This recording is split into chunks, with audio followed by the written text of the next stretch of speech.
Thank you, Katie. And we welcome our TV audience and radio listeners here in Virginia. I'm sitting down with Treasury Secretary Janet Yellen. Thank you so much, Madam Secretary, for joining Bloomberg. Thanks for the invitation. We're in Stafford County. This is a county that Trump won in 2016, but flipped to Biden in 2020. And you're here to talk about the fiscal agenda that we've seen out of this administration, you're going to highlight these millions of dollars to broadband in rural areas like Virginia. Yet when you look at consumer sentiment, recent on Friday, the Michigan survey, when you look at recent polls, inflation remains top of mind for American voters. How do you get them to potentially look at the way you look at how the economy is working? Well, the cost of living in many areas is very high, and it is a concern to Americans. And it is President Biden's top priority to do all he can to bring down the cost of living. Why I'm here in Stafford County, though, is it really illustrates one way in which that's going to occur. I'm looking at an area that has been deprived, has had really no access to the internet at all, sufficiently remote part of Virginia. And President Biden has made a commitment that every American household and business should have access to the internet. And funds that were included in the American Rescue Plan that was passed in 2021, and then later the bipartisan infrastructure bill provided substantial funding to make sure that the internet is available everywhere, and that it's also affordable. And what we saw during the pandemic is that access to the internet is critical to education, to jobs, to healthcare. And it's really a critical tool that every family needs to have access to. And so making that available and making sure it's affordable, which is what I'm going to be seeing here today, a project that has succeeded in. The social trust embodied in Sampo Yoshi has been the secret to business longevity and sustainability in Japan. Building on the Sampo Yoshi business philosophy has enabled Itochu to thrive for over 160 years. Drugs brought down the cost of insulin to $35 a month, working very hard to bring down the cost of energy. At the same time, we're protecting the environment and bolstering the finances of households by extending the child tax credit and earned income tax credit. If inflation, though, is still top of mind of Americans today, why then tomorrow, or it's likely expected, but the Biden administration is going to lift the walls even higher when it comes to Chinese goods, why then raise tariffs? The president believes that it's critically important for the United States to have a role and a presence in strategic industries like semiconductors and like clean energy that are going to be the foundation of good jobs and national security in the decades ahead. He believes it's unacceptable, as I do, to be completely dependent on China in these areas. And he wants to make sure, given that China is really not playing by the rules, in the sense they have enormous subsidies in critical areas of advanced manufacturing, has resulted in overcapacity.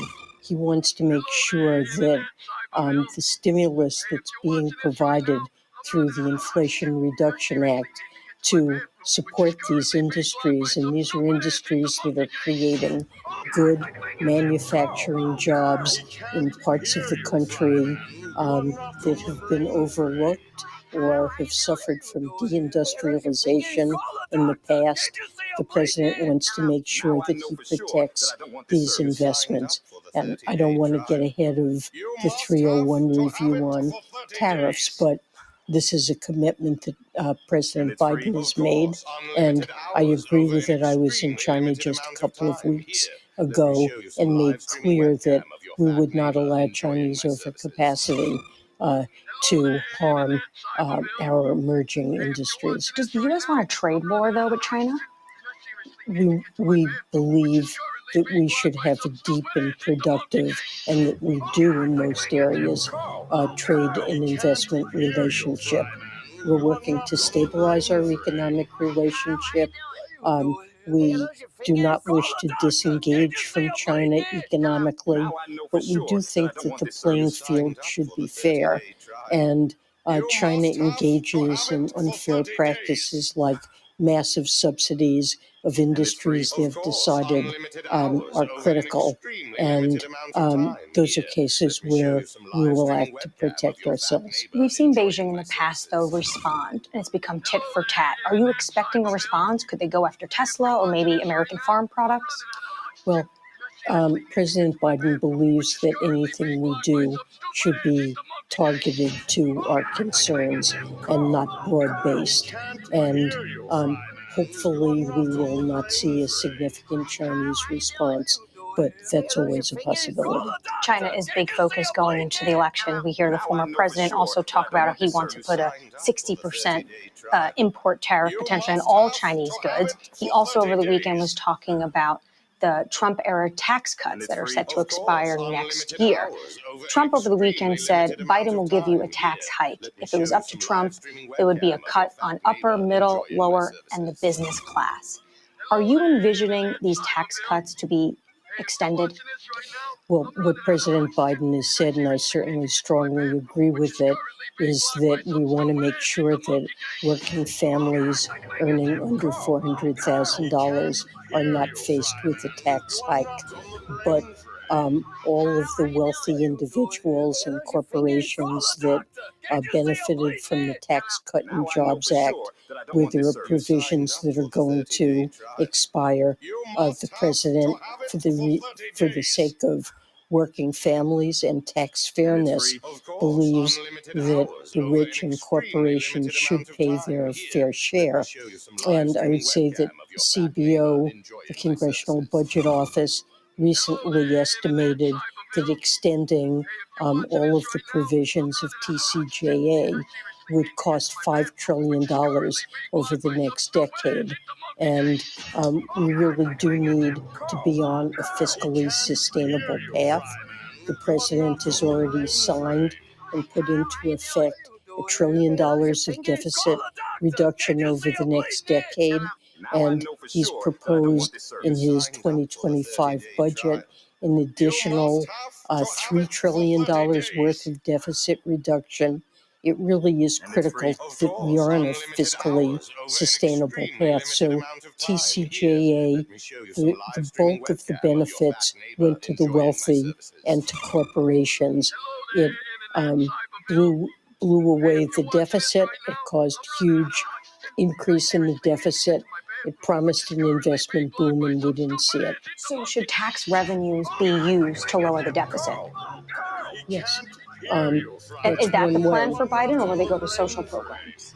Well, President Biden believes it's important to invest in areas of the economy that will help us grow and create good jobs. And his budget is one that proposes helping working families and undertaking investments that are critical to our future, but also raising taxes on wealthy individuals who he believes are not paying their fair share, and raising taxes on corporations that are doing extremely well. And he would both invest in America and help working families and lower the deficit. The U.S. at the moment is spending just as much every year at this point on paying off our debt as it is funding our military. Does the U.S. need lower interest rates in order to balance the budget? Well, we have to take the interest rate path that prevails in the economy as given. The president's budget incorporates the assumption that interest rates will be in line with the projections of private sector forecasters. So there has been an increase in the interest rate path that's assumed, and it's necessary to make sure that we're on a fiscally sustainable path. Of course, the higher interest rate path makes that more difficult, but the president's budget would hold the, I see the key metric that summarizes the burden of deficits as being its interest cost. And the president's plan would hold interest cost at historical levels and not allow them to rise above that. The federal deficit, though, now is at a level we really don't see outside of recessions. Is anyone in Washington seriously concerned about this? Real conversations about bringing debt back to a sustainable path? Well, as I said, the interest cost of the debt is a good way to measure its burden. Generally, interest rates have been lower in spite of recent increases. They have been lower than they were in past decades. And that means that metrics like the ratio of debt to GDP, we can probably manage and have a fiscally sustainable path with somewhat higher ratio of debt to GDP.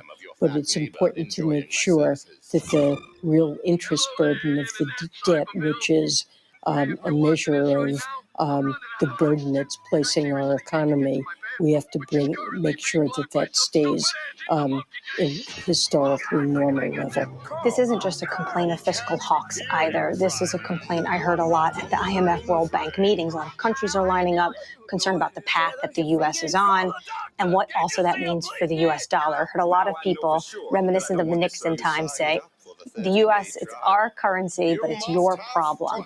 Is it right in that context, then, that other countries should be intervening? And it's free, of course. Well, our position is that major countries like those in the G7, and this has been agreed in the G7, should have market-determined exchange rates. And if intervention occurs, it should be rare, well communicated, and largely to address excessive fluctuations in currencies. That's the system that we essentially have in place, and I think it's worked well. And of course, differences in the stance of monetary policy across countries is a factor that influences the value of exchange rates. I'm sure this is going to come up on your next trip. You're going to be meeting with your G7 partners in Italy. There have been reports that Japan has intervened twice. You've said it should be communicated, this should be rare, but they actually haven't worked. So why does it matter? Well, look, I'm not going to comment on a situation in a specific country. I just want to leave it as when there is excessive volatility, it's possible for countries to intervene. It doesn't always work without more fundamental changes in policy, but we believe that should happen very rarely and be communicated to trade partners if it does. Just on a final point, and in this FX world, you're going to meet your G7 partners. Do you have a currency pair that you watch the most? I watch certainly the value of the dollar vis-a-vis major currencies like the euro, the yen, the renminbi, but watch currency developments generally. Excellent. Treasury Secretary Janet Yellen, we thank you so much for your time. That was, of course, U.S. Treasury Secretary Janet Yellen.